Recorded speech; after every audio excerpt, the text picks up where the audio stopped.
Waalaikumsalam warahmatullahi wabarakatuh. Bismillahirrahmanirrahim. Allahumma shalli wa sallim wa barik ala sayyidina Muhammadin wa ala alihi wa ashabihi ajma'in. Subhanaka la ilma lana illa ma 'allamtana innaka antal alimul hakim. Rabbi shrah li sadri wa yassir li amri wahlul 'uqdatam min lisani yafqahu qawli. Allahumma rzuqna fahman nabiyyin wa ilmal mursalin wa ilhamal malaikatil muqarrabin bi rahmatika ya arhamar rahimin wa la haula wa la quwata illa billahil aliyyil azim. Ila hadratin Nabi Mustafa Muhammadur Rasulullah sallallahu alaihi wasallam wa ala alihi wa ashabihi ajma'in summa khususan ila ya Imam As-Sanusi wa ila ruhi Syekh Muhammad Zainuddin bin Muhammad Qadawi wa ila arwahi masyayikhina wa li ulama'ina wa li walidina wa li fardina wa li musallina min Al-Fatihah. A'udzu billahi minasyaitonir rajim. Bismillahirrahmanirrahim. Alhamdulillahirabbil alamin arrahmanir rahim. Ya Ya na'budu wa iyyaka nasta'in. Shiratal ladzina Amin. Alhamdulillah, segala puji syukur kehadiran Allah Subhanahu wa taala yang telah memberikan nikmat kesehatan dan kesempatan kepada kita semua sehingga pada malam yang berbahagia ini kita dapat bertemu kembali untuk melanjutkan kajian kita sebagaimana biasa malam Kamis ini ya. Jadwal pengganti ya dari malam Jumat. Ada kemungkinan setiap pekan ketiga malam Kamis kemungkinan, karena nggak mungkin juga nggak datang ke sana ya kan, ada pengajian di Pakam Habib Aikal minggu ketiga. Jadi kalau sayanya gitu nggak mungkin nggak ke sana kan gitu kan, termasuk tuan rumah. Masa ada tamu tuan rumahnya ya kan bertamu ke rumah orang lagi kan gitu kan, Gatal kali lah itu. Jadi kemungkinan kayaknya bakal tetap ya minggu ketiga kita ngajinya malam Kamis ya. Kalau memang pada ada kesibukan ya nggak apa-apa diliburkan kan gitu kan. Baik, kita mulakan untuk pembahasan kita kitab Sirajul Huda Syarah Ummul Barahin di halaman yang keempat, baris yang terakhir paling bawah. Maka sabit bagi bahagi yang pertama itu 5 bahagi. Pertama khitab ijab. Ada jumpa udah? Paling bawah. Kemarin kan kita bahas hukum. Hukum ada berapa? 3. Hukum syara, hukum akal, hukum adat. Hukum syara terbagi lagi kepada 2, hukum taklifi dengan hukum wad'i. Hukum taklifi ada 5, ya, wajib, sunnah, mubah, makruh, haram. Nah, ini yang kita sekarang lagi bahas hukum taklifi lah nih, ya. Maka sabit bahagi yang pertama itu 5 bahagi. Nah, itulah tadi hukum taklifi ada 5. Pertama khitab ijab. Ya, ijab itu maksudnya wajib, ya. Nah, hukum taklifi kan 5, wajib, sunnah, mubah, makruh, haram. Ini khitab ijab. Ijab itu ya wajib. Yaitu firman Allah Ta'ala yang ta'aluk dengan tuntut perbuat sesuatu akan sebagai tuntut yang jazim. Gini, kalau kita dulu ditanya orang, definisi wajib itu apa?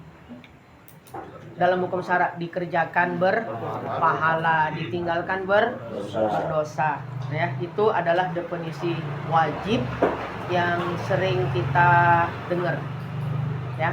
Definisi kan kalau bahasa Arabnya ta'rif. Kan itu kan? Nah, ta'rif itu artinya definisi. Makanya ada kitab namanya At-Ta'rifat, ya, karya Imam Al-Jurdani tentang definisi. Nah, kalau kita belajar ilmu mantik, ta'rif atau definisi itu dalam ilmu mantik ada beberapa macam. Ada namanya ta'rif had, adanya namanya ta'rif rosem, ya, dan takrif yang lainnya.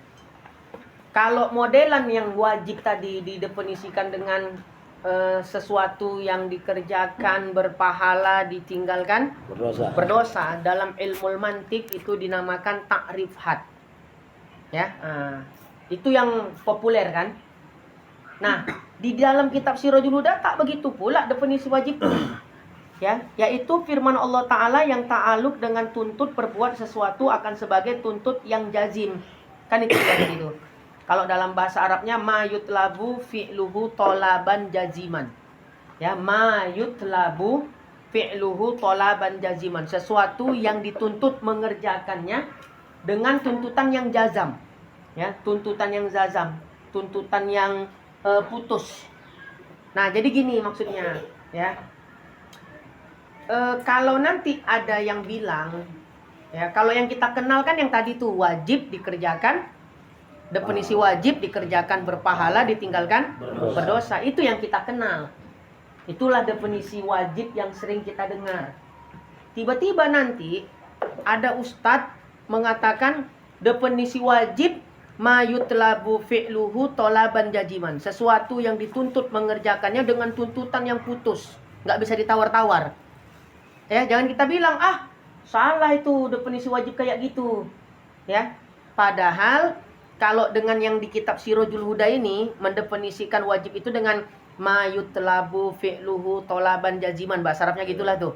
Sesuatu yang dituntut, ya, mengerjakannya dengan tuntutan yang putus, nggak bisa ditawar-tawar.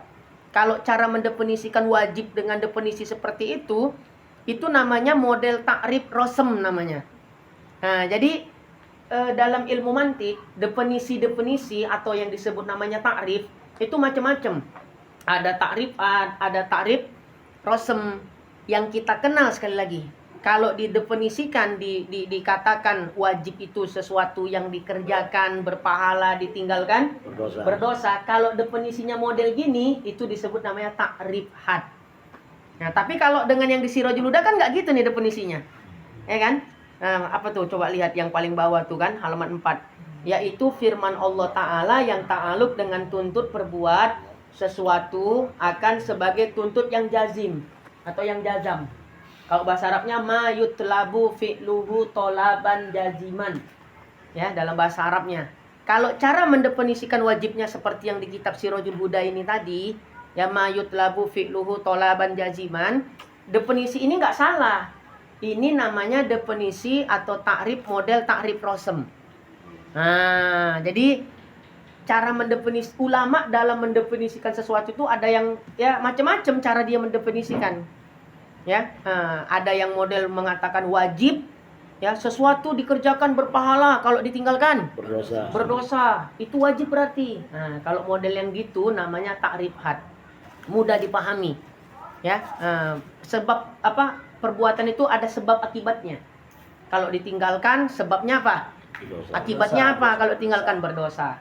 Kalau dikerjakan ya berpahala, kan sebab akibat itu. Itu kalau modelan kayak gitu namanya takrif apa? Had. Ya. Nah, kalau modelan yang di kitab Sirajul Huda ini bukan takrif had tapi namanya takrif rosem. Ya. Nah, takrif apa? Rosem. Nah, itu dalam ilmu mantik. Ya, mau dijelaskan, mau nggak dijelaskan, kitabnya pakai takrif itu. Ya. Nah, makanya di Batubara kalau orang bisa ngajar kitab Sirajul Huda ini udah dianggap tuan guru. Nah, padahal itu tadi kenapa? Karena pakai istilah-istilah mantik juga di sini. Ya, kalau orang yang maaf kita nggak pernah belajar ilmu mantik, pernah dengar ilmu mantik itu kan?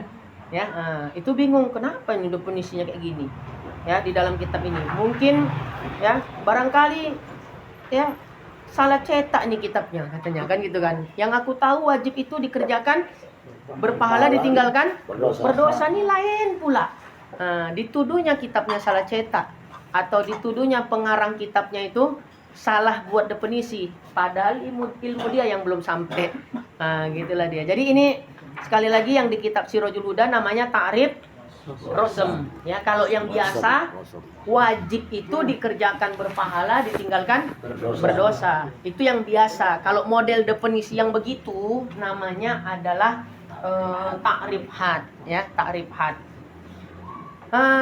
Itulah ya. Jadi kita ini kajian tauhid tapi membahas usul fikih ini. Ya, kan ada 3 tuh, usul, qawaid, ya, fikih. Nah, ini ranah yang dibahas sekarang ini tentang usul fikih. Ya, kenapa pula bahasannya usul fikih? Ya, supaya jelas. Karena gini, dalam hukum akal, ya, hukum akal ada wajib, mustahil, jaiz, kan itu kan? Nah, hukum syara ada juga wajib, kan ya kan? Nah, hukum taklifi berapa tadi? 5, wajib, sunnah, mubah, makruh, haram. Hukum akal berapa? 3, wajib, mustahil, jaiz. Kan ada sama-sama ada wajib nih. Pada hukum syara ada wajib, pada hukum akal juga ada wajib. Jadi kenapa penyusun kitab ini menjabarkan sedetail itu tentang hukum syara, taklifi, wadai, supaya nampak jelas bagi kita. Wajib pada hukum syara itu nggak sama wajib pada hukum akal. Jadi mau nggak mau dijabarkan lah, walaupun ini pembahasan usul fikih. Gitu dia, ya. Nah, kalau kita, ya, ngapain pula dibahas usul fikih di dalam kitab ini, kan gitu. Maunya kita langsung aja, tapi penyusun kitab punya pandangan tersendiri. Kujelaskan dulu wajib secara syara dengan wajib secara akal. Ya, wajib menurut hukum akal, wajib menurut hukum syara, supaya orang tuh jangan menganggap bahwa wajib pada hukum akal sama dengan wajib pada hukum syara. Makanya dijabarkan beliau dengan detail gitu dia. Ya, paham ya maksudnya ya? Nah, jadi wajib yang biasa kita dengar definisinya itulah dia tuh. Dikerjakan berpahala, ditinggalkan berdosa. Ya, itu wajib yang biasa kita kenal. Tapi yang di dalam kitab Sirajul Huda mendefinisikan wajib bukan dengan seperti itu. Dikerjakan berpahala, ditinggalkan berdosa, enggak pakai definisi itu. Itu namanya tadi takrif had. Ya, tapi di sini penyusun kitab memilih takrif rosem. Ma yutlabu fi'luhu jaziman, tolaban jaziman. Nah, supaya kita paham. Nah, istilah wajib ada kata-kata yang semakna dengan kata wajib. Seperti yang kita tahu fardu. Fardu dengan wajib sama apa beda? Sama dalam mazhab Syafi'i. Tapi nanti kalau kita pakai usul fikih mazhab Hanafi, itu nggak sama. Fardu dengan wajib dalam mazhab Hanafi nggak sama. Jadi sholat 5 waktu disebut fardu, ya. Nah, sholat duha disebut wajib. Dalam mazhab Hanafi itu, mazhab Hanafi, fardu dengan wajib beda. Kalau dalam mazhab kita Syafi'i, fardu dengan wajib ya sama, sholat fardu yang 5. Ya berarti sholat yang wajib. Ya, subuh yang 5 tuh, kan itu kan sama, nggak ada bedanya. Nah, tapi dalam mazhab Hanafi nanti kita menemukan perbedaan, ya, antara fardu dengan wajib dalam mazhab Hanafi. Makanya disebutkan ya dalam kitab I'anatul Thalibin, sholat sunnah yang paling afdol adalah sholat witir. Kenapa? Karena menurut mazhab Hanafi sholat witir wajib. Nah, kalau kita hukumnya apa? Sunnah. Ya, tapi wajib dalam mazhab Hanafi sebetulnya selevel dengan sunnah dalam mazhab Syafi'i. Cuma mereka menyebutnya wajib gitu. Ya, nah itu dalam mazhab Hanafi itu seperti itu dia. Ada yang dari Kismul Ali atau sekolah aliyah al-wasliyah ya, aliyah. Pernah dengar kitab usul fikih Syekh Abdul Wahab Khalaf? Pernah tahu? Itu mazhab Hanafi sebetulnya. Ya, makanya saya rada heran al-wasliyah sekarang, al-wasliyah dulu ya, usul fikihnya untuk yang aliyah itu kitab Al-Luma. Ya, adapun untuk yang kelas sanawiyah itu kitab Syekh Arsad Thalib Lubis. Ya. Di ini kan di UIN ya.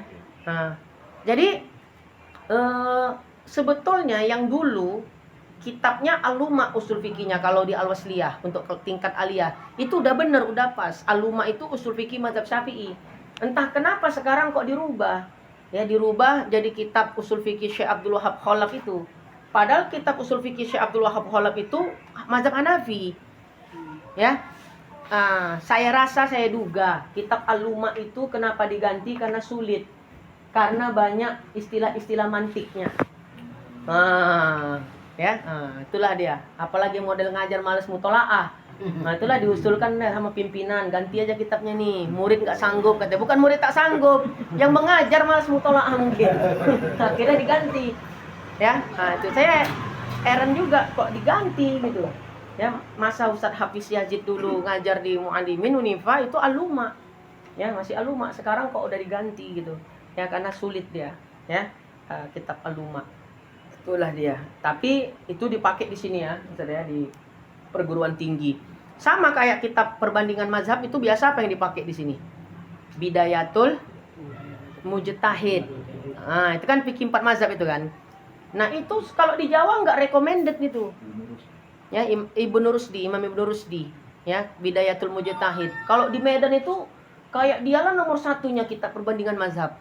Padahal di dalam kitab itu banyak yang banyak yang kurang pas. Kurang pasnya gini, beliau nyebut ijma padahal bukan ijma. Nah, makanya kalau untuk Basul Masail ya, itu kurang dipakai kitab Bidayatul Mujtahid. Lebih bagus kitab perbandingan mazhab itu Rahmatul Ummah. Kan ada terjemahnya tuh sekarang. Hijau dia covernya, fikih 4 mazhab. Ya. Nah, jadi kalau entah ustaz mau nyari buku-buku terjemah ya tentang fikih yang mukoron, fikih yang perbandingan mazhab, saya nggak recommended sih. Kalau untuk Bidayatul Mujtahid nggak recommended. Recommended saya justru Rahmatul Ummah. Ya, segini. Paling harganya 100 ribuan itu. Ya, itu lebih bagus ya daripada Bidayatul Mujtahid. Ya, tapi kalau di sini ya Bidayatul Mujtahid itu udah kayak yang memang betul-betul ajib tuh, yang mantep. Padahal enggak. Ya, kalau tebel kantong sekalian beli Al-Fiqhul Islam wa Adillatu karya Syekh Profesor Dr. Wahba Az-Zuhaili. Nah, istilahnya wajib, ada istilah lain fardu. Kadang juga disebut al-maktub. Ya, sholatul maktubah. Pernah dengar nggak tuh? Ya, jadi kata lain dari wajib itu ya yang bersinonim. Apa kalau bahasa Indonesianya bersinonim itu? Persamaan kata. Ya, tulisannya beda tapi maknanya sama. Yang bersinonim dengan wajib kalau dalam ilmu nahwu mutaroddif. Nah, itulah dia. Kalau bahasa Indonesianya bersinonim kan gitu kan. Tulisannya beda tapi maknanya sama. Wajib. Mutaroddifnya apa? Fardu. Sama lah tuh, ya kan? Kemudian al-maktub. Makanya ada sholawatul maktubah. Sholat maktubah katanya. Maktubah itu maksudnya sholat wajib. Kadang kitab-kitab fikih yang sangat-sangat klasik gitu ya. Yang model-model salaf dia. Ya kan ada ulama salaf, ada ulama mutaqaddimin, ada ulama mutaakhirin. Kalau kitab-kitab fikih yang model mutaqaddimin yang 300 tahun Hijriah ke bawah itu namanya mutaqaddimin. Itu menggunakan istilah itu ya sholawatul maktubah.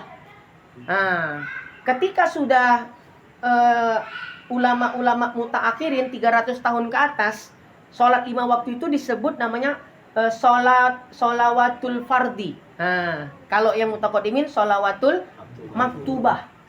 Nah, jadi sholawatul maktubah itu nama lain dari kata wajib. Maksudnya ketika disebut sholawatul maktubah, berarti itu artinya sholat-sholat yang wajib. Jangan pula nanti ustaz sampai rumah usolli sunatal maktubah rakaat ini. Ngepaham maksudnya kan? Enggak, itu bukan sholat. Ya, tapi itu nama lain dari sholat wajib. Itulah tadi mutarodif atau bersinonim al-maktubah. Kemudian al-muhattam. Ini kalau dalam usul fikih, nama lain dari wajib adalah al-muhattam. Al-muhattam. Selain itu al-lazim. Ya, al-lazim. Cuma yang sering kita ketemu di kitab-kitab fikih ya, 3 yang paling sering kita ketemu. Ya, fardu, wajib atau maktub. Kalau al-muhattam ya ataupun al-lazim itu jarang kita ketemu. Tapi kadang mau juga sekali-sekali. Apalagi bagi penggiat ilmu usul fikih ya. Nah, ilmu usul fikih ini istilah-istilah seperti ini harus tahu dia. Ya, harus tahu dia. Nah, kemudian cerita wajib. Wajib kalau ditinjau dari sisi waktu, ya, dari sisi apa? Sisi waktu terbagi 2. Ada namanya wajib muasa, ya. Yang kedua namanya wajib muqayyad. Wajib ditinjau dari sisi waktu, ya, supaya kita paham. Yang tahu kita kan fardu ain, fardu kifayah doang. Ternyata ada lagi pembagian yang lain. Wajib puasa contohnya, kewajiban yang sifatnya luas. Contoh sholat itu wajib puasa. Ya, luas waktunya. Ya. Dalam arti apa wajib puasa ini? Begitu tiba waktunya untuk melakukan ibadah wajib yaitu sholat, ya, sholat itu masih boleh ditunda. selagi masih ada Waktu. waktunya. Makanya begitu, misalnya azan masuk, Allahu Akbar, Allahu Akbar, apakah kita harus sholat di awal waktu? Kan itu permasalahannya. Gimana kalau ada uzur kita nggak bisa sholat di awal waktu? Berdosa nggak? Berdosa. Contoh nih sholat isya. Ini masih waktu isya nggak nih? Masih. Udah lewat nggak azan isya? Udah. Kalau lah jam 2 nanti kita sholat isya, berdosa apa nggak? Tidak. Jam 2 kita sholat isya, berdosa apa nggak? Kan gitu kan? Jawabannya pasti tidak. Kenapa tidak? Karena masih ada waktunya. Tapi dikatakan sholat itu di awal waktu harus. Sholat di awal waktu wajibun dalam Fathul Qorib. Ya, sholat di awal waktu hukumnya wajib. Nah, kalau kita nggak ngerti usul fikih, kita salahkan tuh orang yang nggak sholat di awal waktu, berdosa kau. Ya, ini udah azan isya, ya udah masuk waktu sholat, ya sholat katanya. Lagi ngaji kayak gini pun.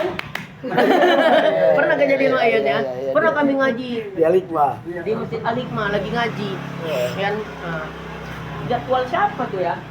Jadwal ya? Jauh Ustaz lah. Ustaz. Udah muasar itu. Iya, udah mau asar. Tiba-tiba datang wak-wak. Hehehe, berhenti, sholat katanya. Ya? Iya. Nah, karena dia pikir apa? Sholat di awal waktu itu wajib. Memang betul. Kalau kita buka kitab-kitab fikih, sholat di awal waktu wajib memang. Fathul Qorib lah buka. Cuma pahami betul wajibnya wajib apa? Kan gitu dia. Wajib kan banyak. Nah, di situ tadi dia tuh, ya, banyak orang yang nggak paham. Ya. Makanya gini ya, saya kasih gambaran sedikit. Orang yang tahu hukum fikih, tapi kalau tidak menguasai metodologi usul atau qawaid, kan ada usul fikih dan qawaid fikih, ya, maka kekokohan daripada kekuatan hukum yang dia pedomani itu nggak kuat. Ibaratkan ini nih, tembok. Tembok inilah fikih. Coba ya kita bayangkan, tembok kalau nggak ada pondasinya kokoh apa enggak? Tidak lah.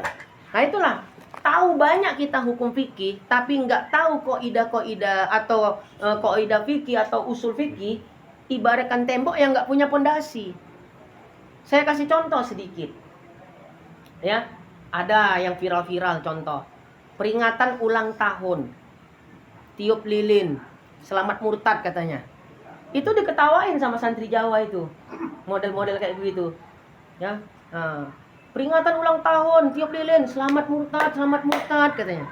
Padahal kalau orang belajar usul fikih ya, ulang tahun itu bukan masailul qat'iyah, bukan masalah akidah. Tapi peringatan ulang tahun itu adalah masailul ijtihadiyah dalam usul fikih. Masalah ijtihad.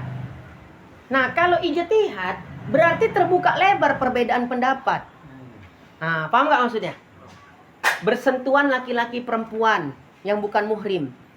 Itu masail qat'iyah atau masail ijtihadiyah? Kan gitu dia. Kalau itu masail qat'iyah, berarti nggak boleh beda pendapat. Tapi faktanya laki-laki perempuan bersentuhan yang bukan mahram, mazhab ini begini hukumnya. Mazhab Syafi'i batal, mazhab Maliki kalau nggak pakai syahwat boleh, nggak batal. Mazhab yang lain malah lebih ekstrim. Bukan bersentuhan, bersetubuh itu. Nah, mazhab yang lain. Kenapa bisa beda pendapat? Karena tentang masalah bersentuhan laki-laki perempuan yang bukan murim itu bukan masailul qat'iyah, tapi itu adalah masailul ijtihadiyah. Berarti poinnya apa? Kalau masailul ijtihadiyah berarti terbuka lebar pintu perbedaan pendapat. Lalu masalah peringatan ulang tahun itu masalah apa? Qat'iyah atau ijtihadiyah? Sepakat semua ulama, ya, masalah peringatan ulang tahun itu adalah masalah ijtihadiyah. Ya, sebagaimana disebut di dalam kitab Haulal Ihtifal bi Zikri Maulidin Nabi Syarif yang disusun oleh Al-Allamah Al-Muhaddis Profesor Dr. Abuya As-Sayyid Muhammad bin Alawi Al-Malik Al-Hasani. Ya, insyaallah nanti kayak Lutfi itu, nah ini murid kesayangan beliau nih, ya, Abuya Sayyid Muhammad. Nah, jadi itu masalah ijtihadiyah. Jadi kalau dijawab dikatakan peringatan ulang tahun itu murtad, seolah-olah ulang tahun itu qat'iyah, bukan ijtihadiyah. Kenapa bisa salah memasukkan hukum yang harusnya ijtihadiyah malah dianggap sebagai masalah qat'iyah? Itu tadilah tidak memperdalam ilmu usul fikih atau qawaid fikih. Ngerti ya apa maksudnya ya? Itulah dia. Nah, saya suka memang usul fikih, suka qawaid fikih memang suka. Ya. Baik. Jadi itulah akibatnya. Gara-gara nggak memperdalam usul fikih atau qawaid fikih. Selamat ulang tahun murtad.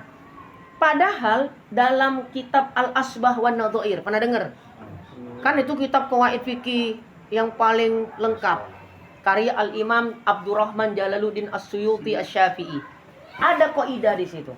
Al-aslu fil asya'i al-ibaha hatta yadulud dalila ala tahrim. Hukum asal segala sesuatu hukumnya adalah mubah, boleh selama tidak ada dalil yang mengharamkan. Peringatan ulang tahun dicari di Al-Qur'an, mana ada dalilnya? Mengharamkan enggak ada. Ya, kemudian apalagi tadi?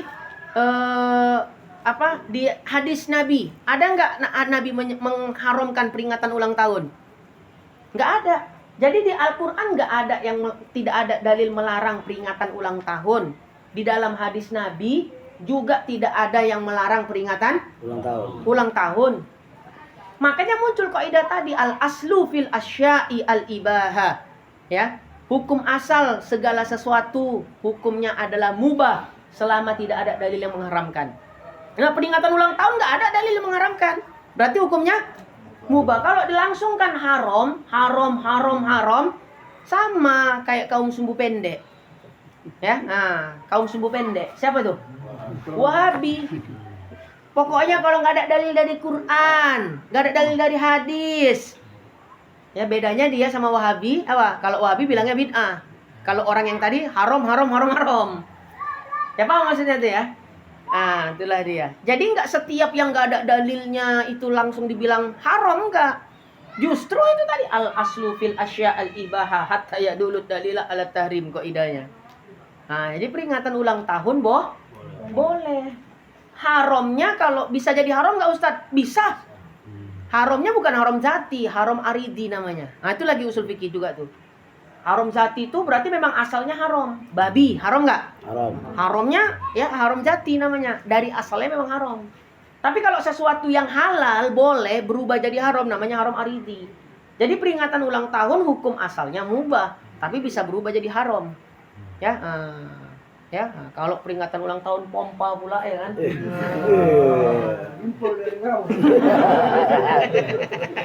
Ya kan? Peringatan ulang tahun ajeb-ajeb. Ya kan? Minum komer kan gitu kan? Keyboard bongkar. Goyangnya gitu lah. Ya. Jadi asal hukumnya mubah karena diperingati dengan cara yang mungkar jadi haram, namanya haram aridi. Itu pun kalau dibilang ulang tahun haram, haramnya pun haram aridi. Tengok dulu cemana peringatannya. Jadi mana dalil yang boleh? Justru tidak ada dalil membolehkan peringatan ulang tahun. Ya Rasul, kenapa kau puasa hari Senin? Ya, hadzal yaum zakal yaum wulitu fihi, kata Nabi. Aku puasa kan aku hari Senin adalah hari kelahiranku. Nabi berarti memperingati hari lahirnya. Kan itu peringati hari kelahiran, ulang tahunnya. Tapi Nabi memperingatinya dengan cara yang ma'ruf, cara yang baik. Makanya kita kalau peringatan ulang tahun ngundang tetangga makan-makan bersama, anak yatim misalnya, kan itu kan, santuni kaum du'afa, itu bagus. Ya, dari mana pula haramnya peringatan ulang tahun? Makanya tadi kalau langsung dikatakan apa hukumnya Ustadz? Peringatan ulang tahun tiup lilin hukumnya haram, katanya kan itu kan. Peringatan ulang tahun tiup lilin hukumnya selamat murtad, lebay. Ya, lebay. Kenapa? Karena itu tadi nggak ada metodologi istinbat hukumnya dari usul fikih atau qawaid fikih. Paham ya kira-kira ya? Yang saya jelaskan ini kan. Sama peringatan hari ibu. Ada nggak dalil yang mengharamkan? Nggak ada kan? Berarti hukumnya apa? Boleh mubah. Dalil mereka nggak gitu. Apa? Masa peringatan sayang sama mama apa namanya? 1 hari setahun sekali. Coba saya tanya. Kita maulid Nabi diperingatinya setahun sekali. Tapi bukan berarti kita cinta kepada Nabi di hari itu aja. Cuma di hari itulah menjadi satu momen spesial, tanggal 12 Rabiul Awal sebagai pengingat. Tapi bukan di situ aja kita cinta sama Nabi, ittiba mengikut Nabi, kan gitu. Jadi walaupun hari peringatan hari ibu 1 hari dalam setahun, Bukan berarti awak sayang sama oma awak di satu hari itu aja. Orang bodoh itu. Ya, selain hari itu disipai mamanya. Nah, kan nggak ada kan. Cuma dibuat satu hari sebatas apa? Peringatan, momen khusus. Spesial. Tambah lagi sekarang udah ada hari pula hari ayah. Iya betul kan? Ya kalau saya ditanya Ustaz apa hukum hari raya? Mubah. Hah? Oh itu kan tradisi orang kafir. Mana dalilnya? Man tasabbaha biqaumin fahuwa minhum katanya. Barang siapa menyerupai suatu kaum, maka dia sama dengan kaum itu. Ya, itu hadisnya sahih apa enggak kan itu? Imam Al-Hafiz Ibnu Hajar Al-Asqalani dalam kitab Fathul Bari mengatakan itu hadis dhaif. Oke lah, kalau ada yang mengatakan itu hadisnya sahih. Ya, tasyabbuh menyerupai orang kafir apa semuanya haram? Saya contoh, puasa Asyura, tahu puasa Asyura? Tanggal berapa tuh? 10 Muharram itu puasa siapa coba? Kalau kita tahu histori sejarahnya, puasa orang Yahudi. Nabi ketemu orang Yahudi. Kalian kok puasa kata Nabi hari ini? Kami mengenang Nabi Musa. Nabi bilang langsung kepada orang Yahudi itu, kami orang Islam yang harus lebih berhak ya untuk mengenang Nabi Musa. Akhirnya Rasul memerintahkan para sahabatnya untuk puasa di tanggal 10 Muharram. Berarti Nabi tasyabuh nggak kepada orang Yahudi? Nah itu menjadi dalil tidak semua tasyabuh menyerupai orang kafir itu haram. Ya, tasyabuh itu ada yang boleh dalam urusan kebaikan. Inilah Islam rahmatan lil alamin. Betul-betul rahmatan lil alamin. Makanya pala kayak sikit-sikit kalau ketemu orang nggak ada dalilnya, bid'ah. Atau nggak ada dalilnya, ya, maka haram. Ya, nakut-nakuti orang, beragama kok bikin orang takut. Iya kan? Ya. Beragama kok bikin orang takut. Takut. Ngaji-ngaji ya. Ya. Nah, itulah dia. Ya. Makanya jangan ya sebarkan Islam itu dengan penuh rahmat, ya. Nah, Islam jadi takut orang masuk agama Islam. Sikit-sikit haram. Itulah pentingnya tadi kita juga mengetahui metodologi usul dengan metodologi qawaid. Tapi inilah yang nggak diketahui oleh orang Wahabi. Orang itu mana ada usul fikih qawaid, istimbat aja langsung. Ini hadisnya, kan gitu. Ini Qur'annya, ya. Orang itu langsung ke Quran dan Sunnah aja, nggak ada metodologi kayak gitu. Makanya serem ajarannya. Ya, jangan kan ajarannya, orangnya pun serem.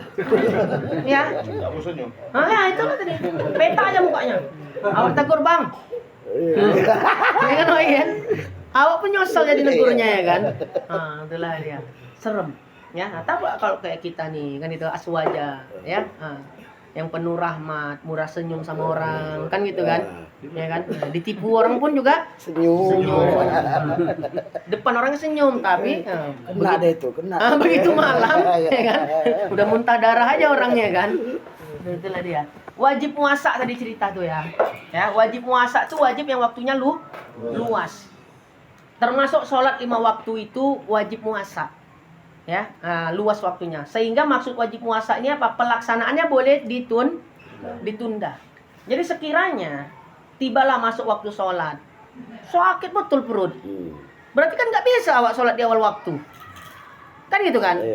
Modelnya yang bolak-balik ke kamar mandi pula.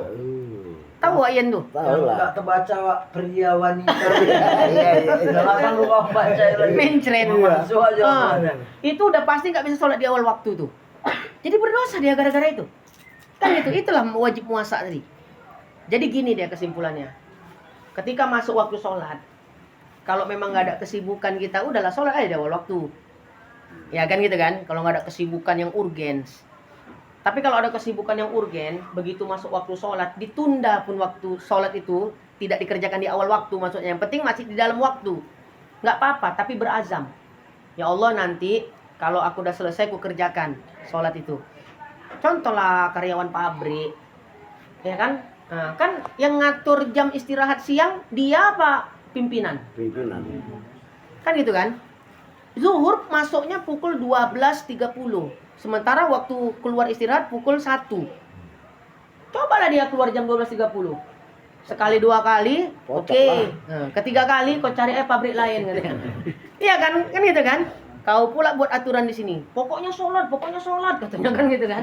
Itulah gara-gara salah ngaji tadi. Ya, dah. Akhirnya kan dia jam 12.30 masuk waktu zuhur. Dia baru jam istirahat jam 1. Pas azan zuhur itu jam 12.30, kan dia nggak bisa sholat di awal waktu berarti kan. Buat azam di hati, ya Allah, pas jam istirahat ku kerjakan nanti sholat zuhur. Itu namanya azam. Nggak taunya, belum sampai dia ngerjakan sholat zuhur tuh mati dia. Berarti kan matinya belum sholat. Masuk neraka nggak dia? Jawabannya tidak, karena udah azam. Tapi kalau dia tidak berazam, berdosa. Nah, bisa dipahami nggak? Ya, nah itulah dia. Jadi sholat itu wajibnya muasa. Di dalam kitab Sab'ul Kutubul Mufidah saya baca, Imam Malik lagi ngaji nih, lagi taklim sama murid-muridnya. Pas zuhur juga. Begitu azan zuhur, Allahu Akbar, Imam Malik pendiri mazhab Maliki, gurunya Imam Syafi'i. Begitu waktu zuhur tiba, Imam Malik lagi ngajar taklim kayak gini, tiba-tiba salah satu murid ya, ada yang nutup kitab. Karena udah azan, perasaan dia udahlah, udah masuk sholat, bakal berhentinya nih. Apa yang dikatakan Imam Malik? Marah Imam Malik. Apa yang kau lakukan itu? Ya, apa yang kau lakukan itu? Udah azan cikgu, udah azan ustaz, udah azan syekh. Ya, apa kau lebih tahu dari aku, katanya. Ngerti nggak maksudnya? Kata Imam Malik, apa kau lebih tahu dari aku, katanya. Kena marah murid itu tadi. Baru dijelaskanlah. Ini menjadi dalil bahwasanya menuntut ilmu itu lebih utama dari sholat di awal waktu. Nah, itulah tadi yang apa tuh? Teriak-teriak itu tadi. Ya. Ini sering kejadian tuh gini nih, Ustaz. Kadang ada kita kalau ngisi pengajian maghrib, ya kan, di masjid, kadang mau sampai lewat Isya. Nah, kadang ada jemaah-jemaah yang sok paten. Ya. Ustaz, baru beli di Shopee. atau kalau nggak di wajan, Ustaz. Kata udah Ustaz. Rupanya ya. Cedera rupanya. Kadang ada yang kayak gitu kan. Ini makmum jemaah yang sok paten. Ya. Kenapa dia nggak tahu menuntut ilmu, ngaji itu lebih utama dari sholat di awal waktu itu. Dalilnya dari Imam Malik. Ya, Imamul Hijrah, Imam Darul Hijrah julukannya. Saking takzimnya kepada Nabi Muhammad, ya, beliau itu sampai nggak mau buang hajat di kota Madinah, bayangkan. Jadi kalau mau buang hajat, beliau keluar dulu dari kota Madinah baru buang hajat. Coba awak. Nanti lah itu. Jauh rupanya umpan. Kan gitu kan? Umpan silang rupanya. Nah, itu dia. Masa kita ragukan yang kayak begitu? Itu menjadi dalil kalau taklim ngaji yang ilmu fardu ain masih lebih utama dari sholat di awal waktu. Orang sekarang tuh kan sibuk kali. Start katanya. Kan gitu kan? Seolah-olah guru tuh tak tahu kan gitu kan? Ya, tak tahu. Itulah dia. Gara-gara itulah model-model orang yang malas ngaji, ya. Nah, itu namanya wajib apa tadi? Muasa. Contohnya kewajiban sholat. Ada wajib muqayyad. Wajib muqayyad itu wajibnya sempit. Jadi kalau waktu sholat udah sempit, ya, misalnya kita kesiangan, begitu terbangun tinggal 5 menit lagi waktu sholat nih, kita belum sholat.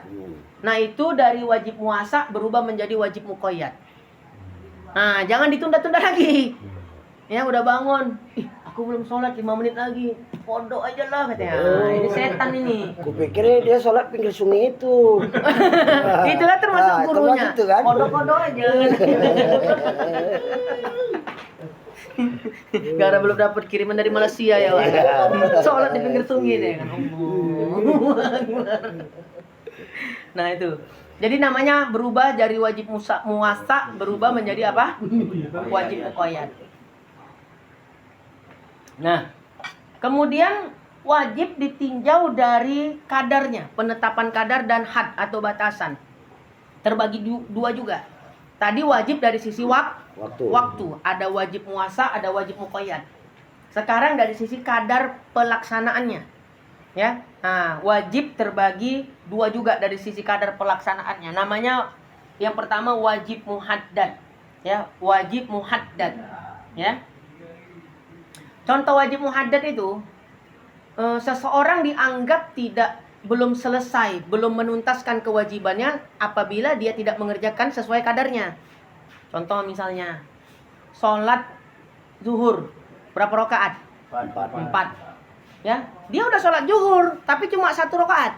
Kau udah sholat? Udah, Ustaz. Berapa rakaat sholat zuhurnya? Kau kerjakan 3 katanya.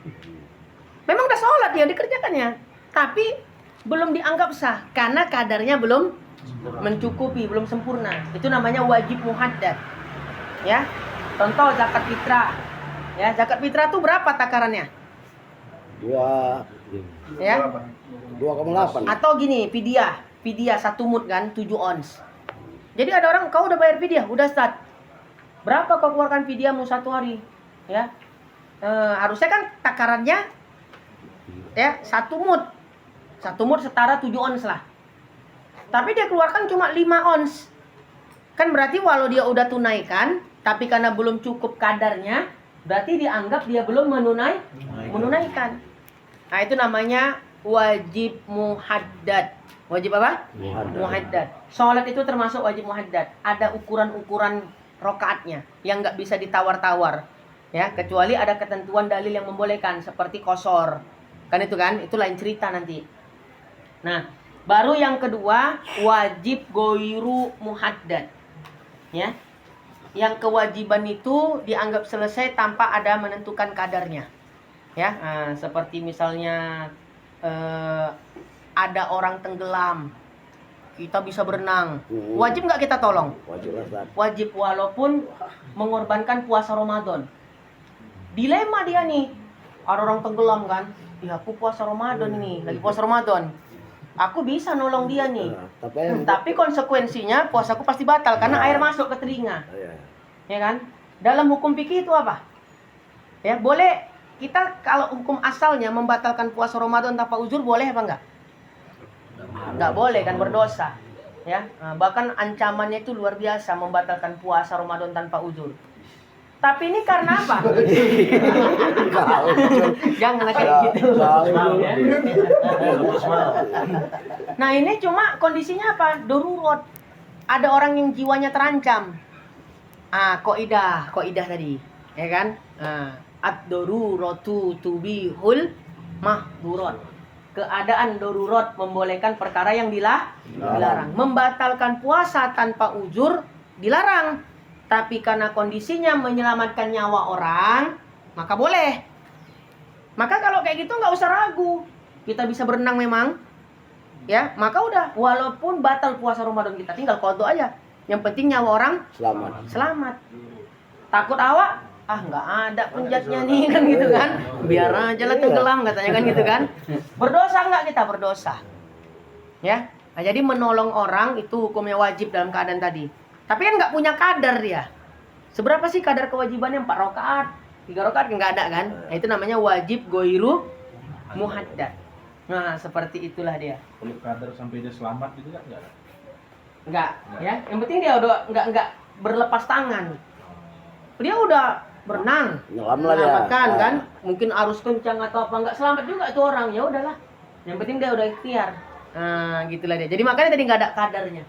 Harus sampai selamat. Ya, takut awak dua-dua mati, ya kan? Itu nggak sanksikan kan? Dua-dua mati, itulah dia. Dah, kemudian wajib dari sisi orang yang dibebani hukum. Nah, itu yang kita kenal fardu ain dengan fardu kifah. Ya, itu nggak usah dijelaskan lah, udah sering tahu tuh kan. Terakhir, wajib dari sudut pandang penentuan tuntutan. Ya, penentuan tuntutan. Ya, terbagi 2 juga dia. Yang pertama namanya wajib muayyan. Ya, dari segi tuntutan. Ya, wajib dari segi tuntutan. Namanya yang pertama wajib muayyan. Ya, wajib muayyan itu apa? Kewajiban yang dituntut oleh syariat secara tertentu tanpa hak memilih. Ya, tanpa hak memilih bersama alternatif yang lain. Contohnya gini. Sholat itu bisa nggak ditawar-tawar? Aku lagi nggak mood, hari ini gak usah sholat lah. Bisa apa nggak? Tidak. Nggak bisa. Tapi ada alternatif. Misalnya orang yang musafir, capek musafir tuh kan, ya, sampai bilang maunya sholat, nggak usah pakai wudhu. Itu saking capeknya itu, ya, lagi musafir. Ada yang kayak gitu kan. Nah, udah lah, mau sholat nggak usah pakai wudhu ya kan, katanya. Saking capeknya tuh, ya. Nah, tapi dia nggak boleh, nggak ada pilihan lain. Pokoknya sholat wajib. Mau dia mukim, mau dia musafir.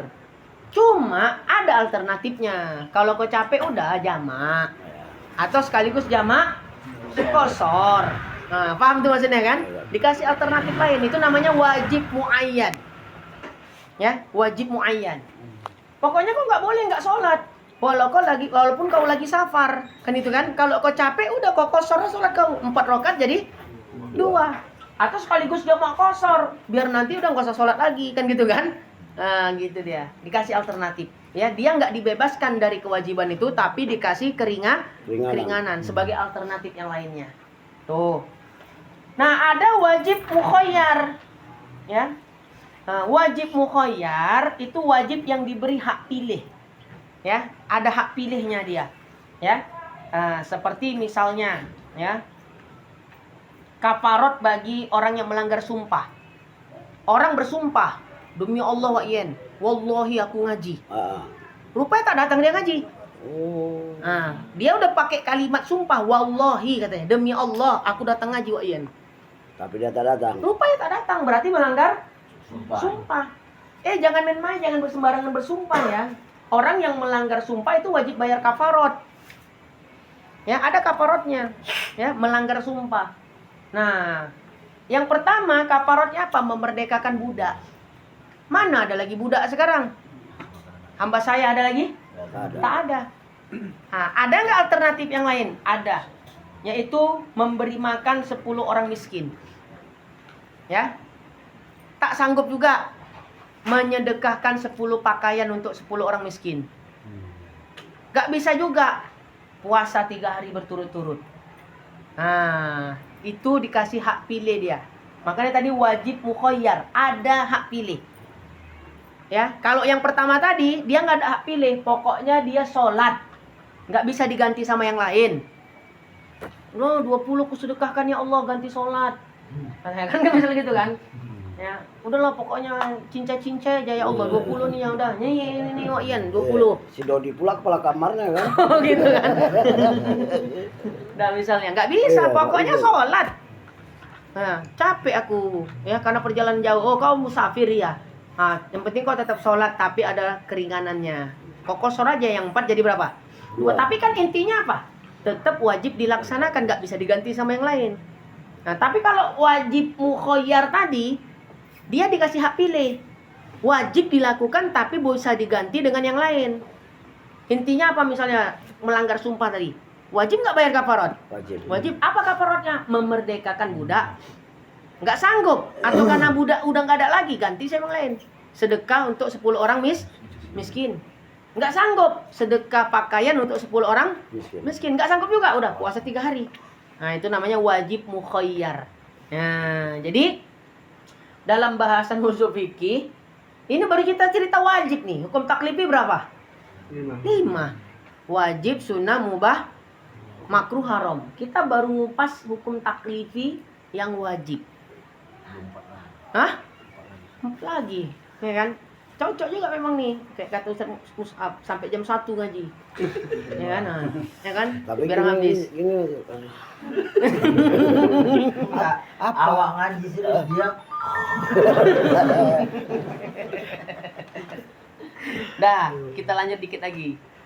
Kedua, khitab nadab, ya. Nadab itu sunnah, mandub nadebun ya. Maka yaitu firman Allah Ta'ala yang ta'aluk dengan tuntut perbuat sesuatu akan sebagai tuntut yang tiada zazim. Nah, ini juga takrifnya takrif apa tadi? Ayo.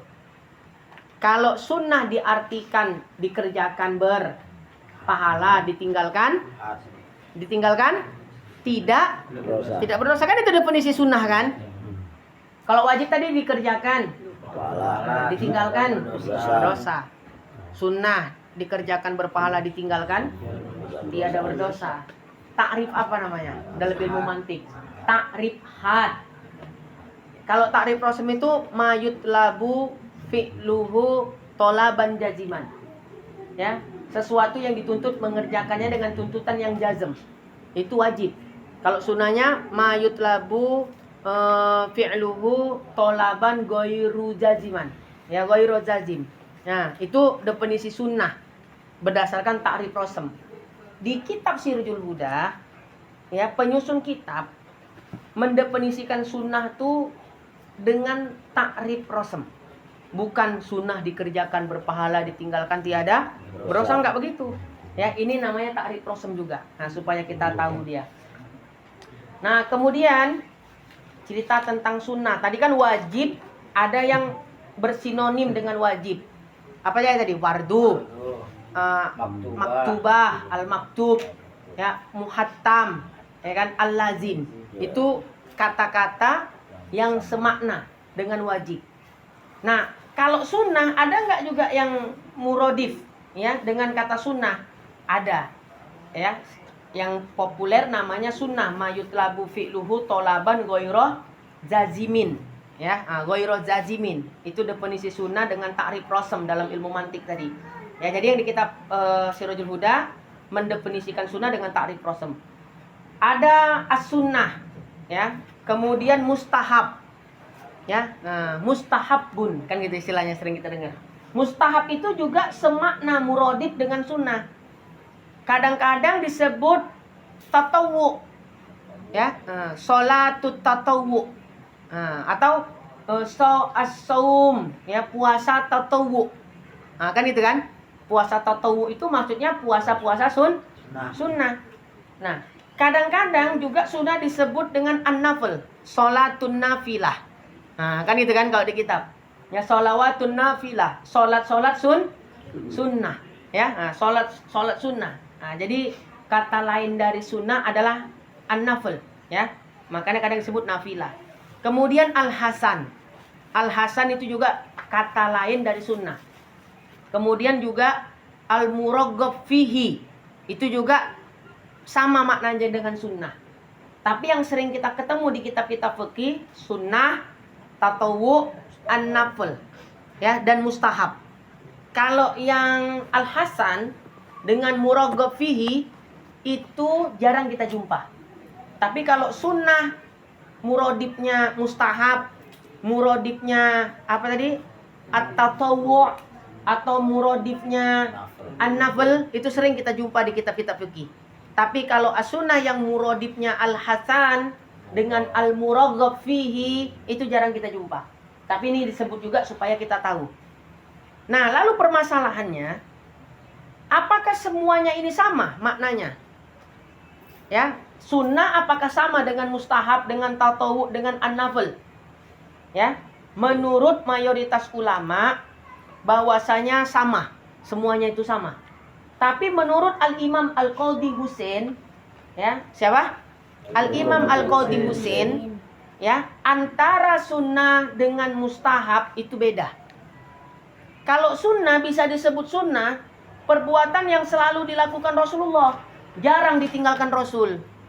Seperti sholat qobliyah subuh, itu hampir nggak pernah ditinggalkan Rasul. Bukan berarti nggak pernah ditinggalkan, pernah, tapi hampir nggak pernah ditinggalkan. Itu Al-Imam Qadhi Husain menyebutnya sunnah, karena sesuatu yang sering dilakukan oleh Rasul. Adapun perbuatan yang dilakukan Rasulullah namun nggak rutin, ya, Imam Qadhi Husain menyebutnya mustahab. Ya, makanya misalnya pakai jubah itu sunnah apa mustahab? Jenggot, ya kan? Itu sunnah apa mustahab? Nah, jadi kalau ada nanti orang tuh bilang, ya kan, kadang ada tukang cukur Wahabi kan gitu kan, tukang pangkas. Kita ada jenggot tuh, bang. Cukur bang. Ya, cukur bang jenggot, enggak bang, aku enggak mau katanya. Haram katanya. Nah, sampai gitu kan. Nah, karena mazhab Ambali jenggot wajib memang, ya. Tariknya lagi ini.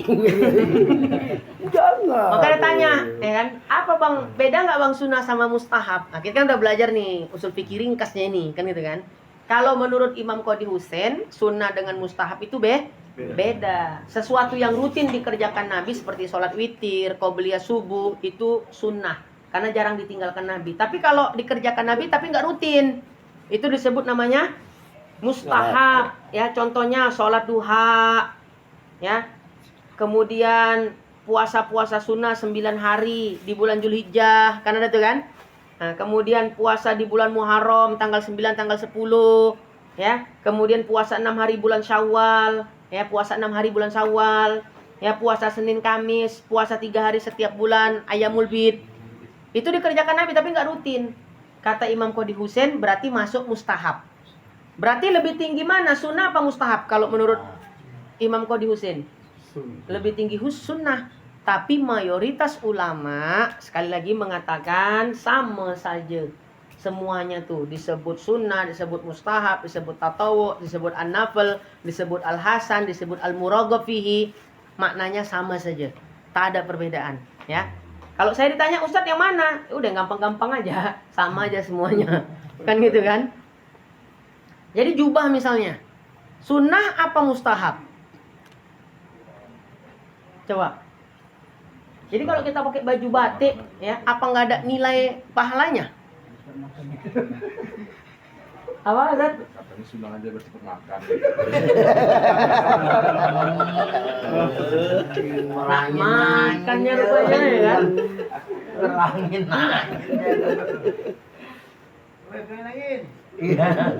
Cemana tuh? Gamis atau jubah tuh? Itu bagian sunnah atau tidak tuh? Kan ada hadisnya. Kana ahabbat siyabi ila Rasulullah SAW. Pakaian yang paling disukai Nabi adalah al-qamisu, ya, al-qamisu, ya, adalah gamis, ya, atau jubah. Nah, itu cuman tuh menyikapi hadis itu. Nah, apakah harus betul-betul bentuknya jubah baru kita dapat pahala? Kayak Bang Riki nih, kan gitu kan? Nah, kayak Wak Ien. Jangan, ini masih kredit. Enggak, ini kita cerita ilmiah nih. Kan gitu kan? Jadi apakah kayak saya pakai sarung, nggak pakai jubah, saya nggak dapat pahala gitu? Coba dipikirkan. Pikirkan dengan logika. Coba tanya yang pakai jubah, Ustaz. Apa motivasinya kan gitu kan? Betul, kena Wak Ien hari ini. Kemana tuh Wak Ien? Nah, Lagi satu lagi ada. Tapi jubah Nabi nggak gini-gini ya, Bang. Gini ya. Kiai apa namanya? Mustafa Bisri. Termasuk juga Profesor Kiai Haji Ali Yaqub ya. Yang ahli hadis di Indonesia, yang almarhum Mustafa Ali Yaqub.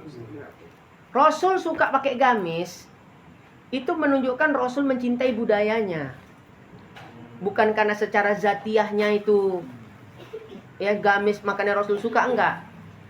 Ya, itu bentuk penghargaan Rasulullah terhadap budayanya Arab.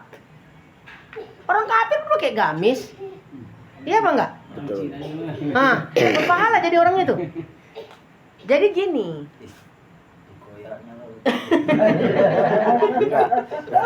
Enggak satu kalinya rupanya.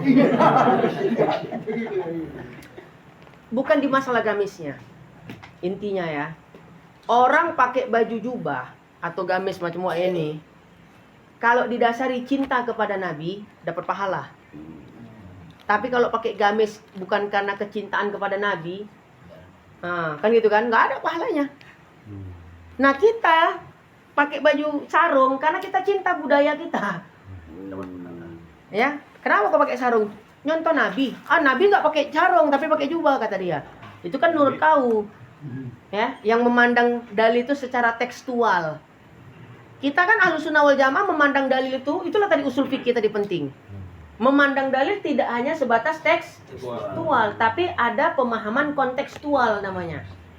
Mentang-mentang Nabi pakai gamis, sudah pokoknya pakai gamis pasti dapat pahala. Enggak, di situ dia intinya. Pakai gamis itu dapat pahala kalau ada niat ittiba kepada Nabi. Dan orang yang pakai sarung, pakai baju batik, bukan berarti dia nggak ikut sunnah. Saya ikut sunnah Nabi juga. Dari sisi mananya? Ya, dari sisi apa? Mencintai budaya. Udah paham maksudnya? Itulah pemahaman kontekstual. Ya, kalau Wahabi mana tahu itu? Ya, nggak ngerti itu. Ya, gara-gara itu pernah saya ceritakan. Saya kan tiap hari Minggu ada pengajian rutin. Kalau dulu tuh jemaahnya mahasiswa banyak dari Unimed, UIN, WISU dan lain sebagainya. Ada yang dari Unimed, ya, rajin kali ngaji. Tiba-tiba sampai sebulan nggak pernah ngaji. Ya, bertiga orang itu. kawannya tinggal 1 orang ngaji, 2 lagi nggak pernah ngaji lagi. Dah, saya tanya lah penasaran. Saya nggak tahu nama, tapi kalau wajah-wajah kan tanda. Saya suka perhatiin gitu. Mana yang 2 ini kok nampak? Kawannya datang, saya tanya, mana kawanmu yang 2 tuh? Nggak mau ngaji lagi dari sini Ustaz. Kenapa rupanya? Katanya Ustaz nggak ngikuti sunnah. Ya, awak pun masya Allah juga lah kan gitu kan. Dalam artian ada juga lah jemaah yang memperhatikan awak kan gitu kan. Begitu saya tanya sunnah mana kira-kira yang nggak saya kerjakan, biar saya kerjakan. Ustaz nggak punya jenggot katanya. Iya. Oh, awak buka lobi awak, jenggotnya rupanya. Sekarang udah pakai minyak karung, minyak apa tuh? Itulah tadi tuh terlalu ekstrim cara berpikirnya. Sama kayak tadi, misalnya, ya, aku nggak mau ngaji di majelis tuh. Kenapa? Ustadznya nggak ngikuti sunnah. Sunnah mana yang nggak diikuti ustadz tuh? Nggak pakai jubah. Karena ada sebagian orang tuh, ya, menganggap pakai nabi itu ya jubah itu mentok. Jadi kayak kita nih, ya dianggap bukan pakaian sunnah. Padahal pemahaman sunnahnya bukan dari pemahaman tekstual, tapi kontekstual. Nabi pakai jubah karena kebetulan pakaiannya orang Arab jubah. Nah kita kan sarung, pakai peci hitam, kan gitu kan? Yang kayak Ustaz Mus'ab nih pakai peci hitam. Karena ini adalah budaya kita. Jadi ketika Ustaz Mus'ab kita pakai sarung, pakai peci, kita niatkan menghormati, mencintai budaya kita, dapat pahala kita. Dapat kok dari mana dapat pahalanya? Ikut Nabi. Nabi pakai jubah karena mencintai budayanya. Bukan dari sisi ya gamisnya, jubahnya. Bisa kan dipahami kan? Besok nggak minta turek lah ini Ustaz. Nah gitu. Jadi maksudnya kita mikirnya jangan terlalu ekstrim gitu loh. Ya, itulah namanya pemahaman kontekstual. Inilah enaknya Ahlus Sunnah wal Jamaah. Yang kayak gini gak ada selain di Ahlus Sunnah wal Jamaah. Ya, pengkajian secara mendalam. Ya, itulah sunnah. Jadi nama-nama lain dari sunnah tadi ada apa tadi? Sebelum kita tutup, sunnah, mustahab, tatawwu, al-hasan, an-nafil, al-muraghab fihi. Ya, yang menurut mayoritas ulama semuanya sama. Yang mengatakan sunnah dengan mustahab beda adalah pendapat Imam Qadi Husain dengan Al-Imam Al-Baghawi. Ada Imam Al-Baghawi itu penyusun tafsir Al-Baghawi. Pernah dengar ya? Nah, itu ya, itu beda kata mereka. Nah, kalau wajib kan tadi ada bagian-bagiannya. Ada wajib muasa, wajib muqayyad. Sunnah ada juga tidak ada, tapi tidak sebanyak itu. Yang kita tahu lah, ya macam-macam sunnah. Ada sunnah aini, ada sunnah kifayah. Sering kita dengar. Ada sunnah muakkad, ada sunnah ghairu muakkad. Udah itu aja, nggak ada yang lain-lain lagi sudah. Ya, ada pertanyaan sebelum kita tutup? Sudah 1 jam.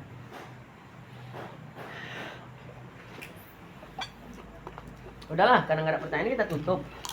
Ya. Jadi hukum taklifi berapa? 5. Wajib, sunnah, mubah, makruh, haram. Kita baru bahas 2. Wajib, sunnah. 1 jam udah pembahasannya. Paling kita bukan cerita-cerita lain, memang fokus bahas itu. Inilah enaknya ilmu. Ya, bikin candu dia tuh nanti. Ya, candu di awal, habis itu udah 3 bulan ngaji muak juga ya kan. Mulailah hilang satu-satu, tapi mudah-mudahan enggak, makin bertambah satu, makin bertambah Rata Ustaz satu. Mus'ab. Wirid aku malam Jumat.